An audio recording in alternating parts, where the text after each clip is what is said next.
देवता, अब आप लोगों को थोड़ी बात अटपटी लगेगी लेकिन हम बोल देते हैं, देवताओं को मानवों से दुर्गंध आती है। इस कारण देवता दूर रहते हैं मानवों से। मानवों का खान पान, मानवों की रहनी सहनी, मानवों का उठना बैठना चलना फिरना अजीब तरीके से, वो बहुत एटिकेट्स में रहते हैं देवता। अरे आवाज करके पानी पी गया था, वो अमृत पी गया था, तुरंत चंद्रमा ने पहचान लिया, बोले ये तो दैत्य है। और मोहिनी भगवान के सुदर्शन चक्र ने उसको राहु और केतु में पर सोचिए, आवाज करके पानी पी गया तो इसका मतलब वो दैत्य। ये भी देवता बर्दाश्त नहीं करते। हम लोगों की रहनी सहनी कैसी है?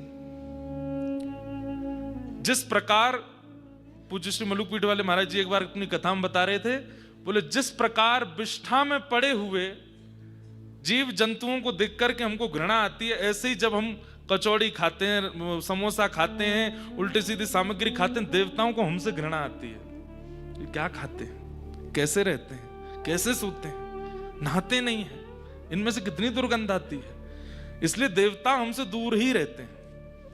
जैसे ही उन्हें पता चल जाता है कोसों दूर से कोई मानव दिख रहा है, देवता तुरंत बोले इसकी दुर्गंध हमसे बर्दाश्त नहीं होगी। इसलिए संत जन यहां साधन करते हैं, ऐसी ऐसी जड़ी बूटियां खा करके तपस्या करते हैं जिससे अन्न ना पाना पड़े। देखिए हमारा शरीर जो है वो अन्नमय शरीर है। कौन सा शरीर है? अन्नमय। और देवताओं का चिन्हमय। वो अन्न नहीं पाते, वो जलपान करते हैं, वायु का सेवन करते हैं, सूर्य चंद्रमा की किरणों का सेवन करते हैं, जड़ी बूटियों का सेवन करते हैं, प्रकृति का सेवन करते हैं। वो हमारी तरह सामग्री नहीं पाते। तो देवताओं को कहीं ना कहीं हम लोगों से घृणा है। जब हम लोग साधन करके, जप करके, तप करके, तिलक धारण करके, धोती बगलबंदी पहनते हैं, इत्र लगाते हैं, ठाकुर जी की सेवा का चंदन लगाते हैं, शिखा धारण करते हैं, सुंदर बन के रहते हैं, ज्यादा अपवित्रता नहीं रखते, थोड़ा ध्यान रखते हैं अपनी स्थिति का, तब देवता थोड़ा प्रयास करते हैं कि नहीं ये वाला मानव थोड़ा ठीक है, इसके हम समीप जा सकते हैं। और फिर यहां कईयों को अनुभव होते हैं। तो ऋषि जन क्यों तप कर रहे हैं? वो इसीलिए तप कर रहे हैं कि ठाकुर जी के हम योग्य बन जाएं। ठाकुर जी इतना विचार नहीं करते, पर ठाकुर जी के नीचे इतने सारे देवता हैं ना, वो कहीं ना कहीं रोकते होंगे। भाई प्रधानमंत्री सबसे मिलना चाहता है पर उसके नीचे के लोग नहीं मिलने देते। देवताओं को प्रसन्न करना कहीं ना कहीं अनिवार्य हो जाता है। इसलिए जब तप साधन नियम व्रत अनुष्ठान ये बहुत आवश्यक होते हैं। अब एकादशी के दिन हम अन्न नहीं खाते और उसको भगवान का सबसे प्रिय दिवस माना जाता है कि जो एकादशी करता है ठाकुर जी को बहुत प्रिय। अन्न छोड़ने वाला इतना प्रिय लगता है ठाकुर जी को। पर हम लोगों की भली चलाई एकादशी पर भी हम क्या क्या खाते हैं। व्रत का डोसा, व्रत के डोसा आ गए, वृंदावन में व्रत का पिज्जा आ गया। ठाकुर जी बोले भले चलाएं, कुछ नहीं, घूम फिर के फिर वहीं आ गया। इसलिए हमारा अन्न शुद्ध नहीं है, हमारा जल शुद्ध नहीं है, हमारा सोना उठना बैठना खाना पीना शुद्ध नहीं है। इसके कारण हम लोगों से देवता दूर ही रखते हैं। इसीलिए साधन बनाया गया कि साधन करो, इससे मति शुद्ध होगी, मन शुद्ध होगा, विचार शुद्ध होंगे, नियम शुद्ध होंगे, तब देवता अनुग्रह करेंगे। और देवता प्रसन्न हो गए, अनुग्रह करेंगे। तो जैसे नरसिंह मेहता को मिले, मीराबाई को मिले। मीराबाई, अरे संत जन कहते हैं जब मेवाड़ में भीड़ होने लगी संतों की, तो भोजराज राजा जाते संतों के पास, बोले आप मीरा को क्यों देखने आते हैं? मीरा सुंदर है इसलिए? तब संत कहते हैं, बोले नहीं महाराज, बार बार काशी जाकर के, बार बार द्वारिका जाकर के, बार बार तीर्थ करके भी जो चित्त में पवित्रता नहीं आती, वो पवित्रता मीरा को देख करके आ जाती है। इसलिए हमको मीराबाई का दर्शन करना होता है। उनके रूप में वो पवित्रता है, इसलिए ठाकुर जी उनसे मिल रहे हैं। गोस्वामी तुलसीदास जी के रूप में वो पवित्रता है, सूरदास जी के स्वभाव में और विचारों में वो पवित्रता है। हम में वो पवित्रता का अनुभव नहीं है। इसलिए ठाकुर जी और समस्त देवता ऋषिगण ये जो हैं अदृश्य ही रहते हैं। कहो तो यहीं घूम के जा रहे होंगे लेकिन नहीं दिख रहे होंगे। जब उनकी अनुकूलता हम अपने जीवन में ले आएंगे तो उनको दिखने लगेंगे। ऐसे ऐसे संत आज भी बद्रीनाथ में आपको एक वस्त्र में घूमते हुए संत दिख जाएंगे। उनको देख करके ठिठर जाओगे आप, ये कैसे घूम रहे हैं। मैं मंगला दर्शन करने के लिए गया, बद्री विशाल भगवान की अभिषेक के लिए। एक महात्मा कॉटन का एक धोती केवल ऐसे यहां गले में बांध करके और परिक्रमा लगा रहे, सुबह 4 बजे। खाद चौक जो कल महाराज जी पधारे, एक वस्त्र में घूमते हैं। आप 14 वर्ष तक सतोपंथ में तप किया। उनकी पवित्रता देखो, उनका रूप देखो, उनकी त्वचा का स्पर्श देखो, उनकी वाणी देखो, उनके नेत्र देखो, सब में पवित्रता है। क्यों नहीं मिलेंगे ठाकुर जी उनसे? हम लोगों की वो पवित्रता नहीं है, इसलिए हमको अनुभव नहीं होता। तो आज फिर वहां ज्ञानगंज का दर्शन किया। कुछ मंदिर नहीं है, बस चलते रहो गाड़ी में, देखते रहो, उतरना मत बाहर, माइनस में टेम्परेचर है, बहुत ठंड है। फिर उसके बाद आया नागताल। ये सरस्वती जी जो यहाँ आपको माना में दिखती हैं, ये सरस्वती जी पूरी हमको 60 किलोमीटर तक दिखी पीछे। तो नागताल पड़ा, वहां कोई रास्ता नहीं है नागताल जाने का, ऐसा पहाड़ है। और वहां पे अपनी रिस्क पर आप लोग कैसे भी करके जाना चाहो तो दर्शन करने जाओ। 800 मीटर पैदल चलना पड़ता है बर्फ में। हमारे आर्मी के और मिलिट्री के जवान तो वहां खूब थे, वो लोग सब उनके बने हुए थे। नागताल का दर्शन किया, फिर उसके बाद और आगे गए और ऊपर गए। हम लोग अभी हैं 10,000 फीट पर और हम आज होके आए 18,000 फीट पे। वहां श्वास नहीं मिलती, कपूर संग्रह के ले जाने पड़ते हैं। जिनका स्वास्थ्य अनुकूल नहीं है उनको जाने के लिए मना भी किया जाता है। क्यों? फिर वहां से नीचे आने नहीं देंगे देवता, कहेंगे चल बेटा वैकुंठ ही चलिए, ये रहो बगल में, आयो इतने पास तो यही चल रहे। तो वहां श्वास नहीं है, ऑक्सीजन नहीं है। फिर आगे गए और 1-2 स्थान और रास्ते में दिखे। फिर उसके बाद दर्शन हुआ देवताल। पर देवताल हम नहीं पहुंच पाए। 6 किलोमीटर पहले ही इतनी बर्फ थी वहां पर कि गाड़ियां जा ही नहीं सकती। तो फिर हमारे भारत के वीर जवानों ने वहीं रुकवाया।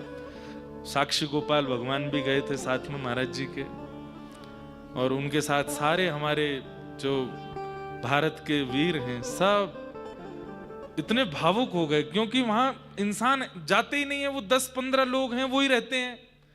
वहां महीनों बाद कोई गया होगा, तो देख कर कितने खुश। कुछ सुना दीजिए, कुछ बता दीजिए, कुछ अच्छा बोल दीजिए। कोई असम के हैं, कोई महाराष्ट्र के हैं, कोई कहीं के हैं। हमारे मन में एक भावना आई कि भैया आत्मा के दाता तो परमात्मा हैं और देह के दाता हमारी भारत की जो मिलिट्री है, जो आर्मी है, इन्हीं के कारण हमारा देह जीवित है।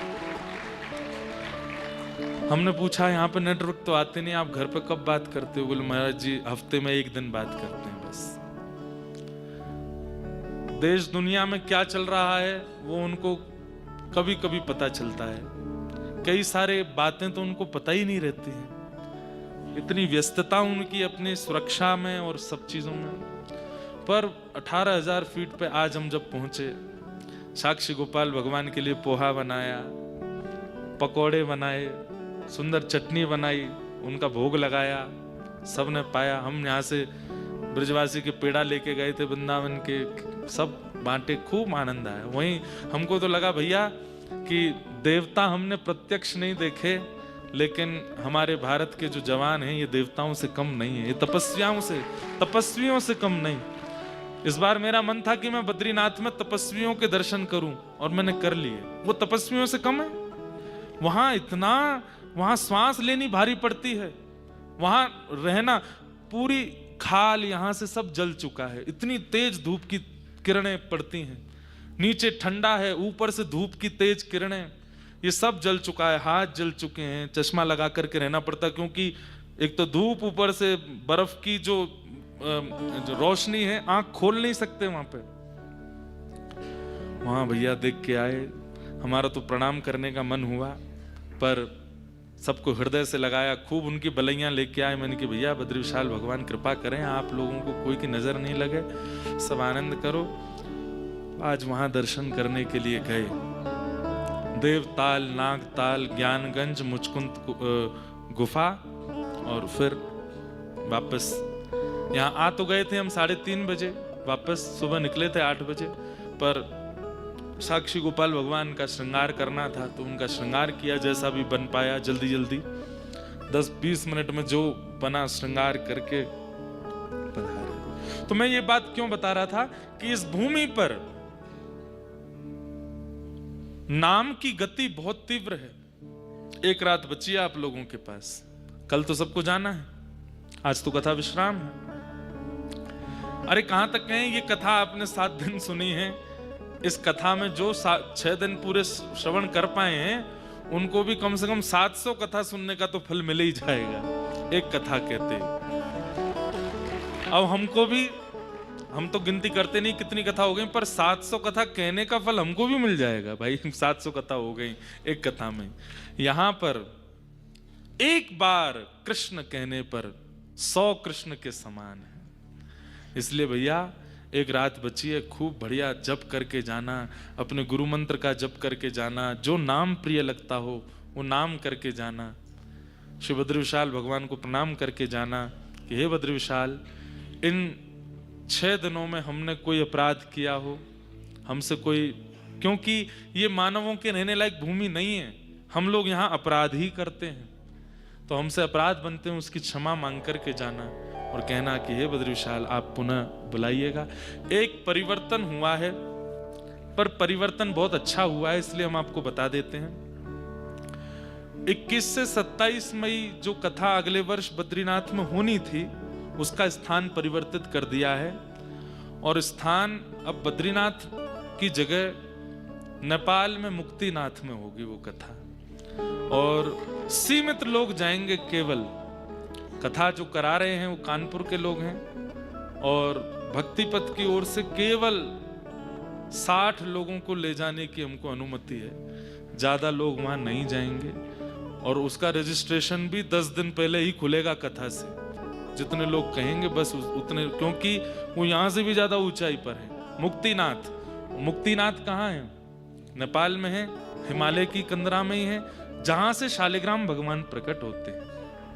दामोदर कुंड वही है जहां से शालिग्राम भगवान प्रकट होकर के श्री गंडकी मैया से प्रवाहित होते हैं। तो मेरा बहुत इच्छा, एक बद्री विशाल भगवान का दर्शन करते करते मन में भाव आया कि अगले वर्ष की वो कथा हम मुक्तिनाथ करेंगे, क्योंकि अब अक्टूबर में आकर के हमारा मन बद्रीनाथ मई जून में आने का अब है नहीं, अब तो अक्टूबर में ही आएंगे हम, क्योंकि ये मौसम बढ़िया है, ठंड ज्यादा होती है लेकिन धूप निकलती है, थोड़ा भीड़ कम होती है, अच्छा लगता है। फिर महाराज जी से कल बात हुई, महाराज जी को हमने कहा महाराज जी अगले वर्ष की कथा मुक्तिनाथ में कर रहे हैं। महाराज जी बोले मैं भी रहूंगा। मैंने कहा पर मन में ये लग रहा है कि बद्रीनाथ कथा थी अब नहीं कर रहे, उसका क्या करें? तो महाराज जी ने एक इतनी सुंदर योजना बनाई।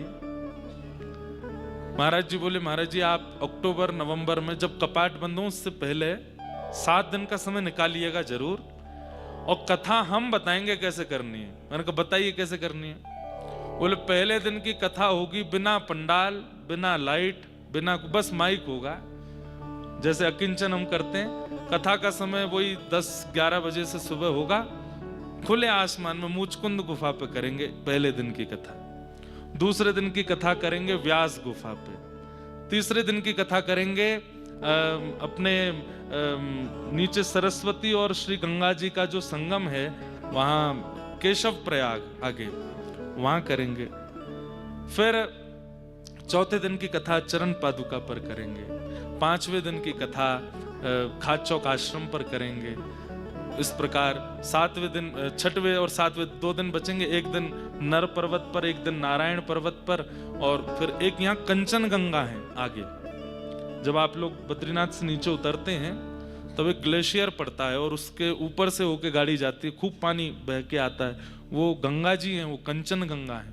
इधर ऋषि गंगा है, आगे कंचन गंगा है। वो कुबेर पर्वत से उतर करके आ रही हैं, उनकी बड़ी महिमा है। तो एक दिन वहां कथा करेंगे। महाराज जी बोले व्यवस्था सब हम देखेंगे, लोग बागों से बस कहना है अपने आप आओ, अपने आप रहो, समय बता दिया करेंगे, वहां पहुंचना है पहुंच जाओ। वहां बैठ करके खुले धूप में बैठ करके कथा सुनेंगे। कोई पाबंदी नहीं, 3 घंटा 4 घंटा कुछ नहीं, 1.5 घंटा 1 घंटा जितना मन होगा, 2 घंटा। और वो प्रसंग से कथा, अकिंचन कथा पहली बार बद्रीनाथ में होगी। अगले वर्ष के कपाट बंद होने से पहले ही होगी। कब होगी उसका समय मुक्तिनाथ में बताएंगे, पर अगले वर्ष जो मई में यहाँ कथा होनी थी वो मुक्तिनाथ होगी नेपाल में। वहाँ नारायण भगवान मुक्तिनाथ विराजमान है और वहाँ ठाकुर जी की सेवा कुमारी कन्याएं करती हैं, छोटी छोटी कन्या। उन्हीं को अधिकार है ठाकुर जी को छूने का, ठाकुर जी का श्रृंगार करने का। छोटी छोटी कन्याएं, कुमारी कन्याएं भगवान का श्रृंगार सेवा करती हैं। अद्भुत स्थान है, पर किसी का मन भी बने अगर उससे पहले जाने का बाद, तो बहुत सावधानी से जाइएगा, क्योंकि वो यहाँ से भी थोड़ा दुष्कर है जाना वहां पर नारायण भगवान का मधुर दर्शन। और पूरे विश्व में जहां भी शालिग्राम जी हैं वहीं से आए हैं। यहाँ तक कि हमारे श्री राधारमण लाल जी, श्री गोपाल भट्ट गोस्वामी जी, उनको भी वहीं से लेकर के आए, शालिग्राम जी लेकर के आए, सेवा करके उनसे श्री राधारमण लाल जी को प्रकट किया। तो शालिग्राम शिला जहां भी आपको दर्शन होती है वो आई मुक्तिनाथ से ही है, दामोदर कुंड से है, गंडकी नदी से है। तो ऐसे मुक्तिनाथ में अगले वर्ष की कथा होगी, खूब सुख मिलेगा।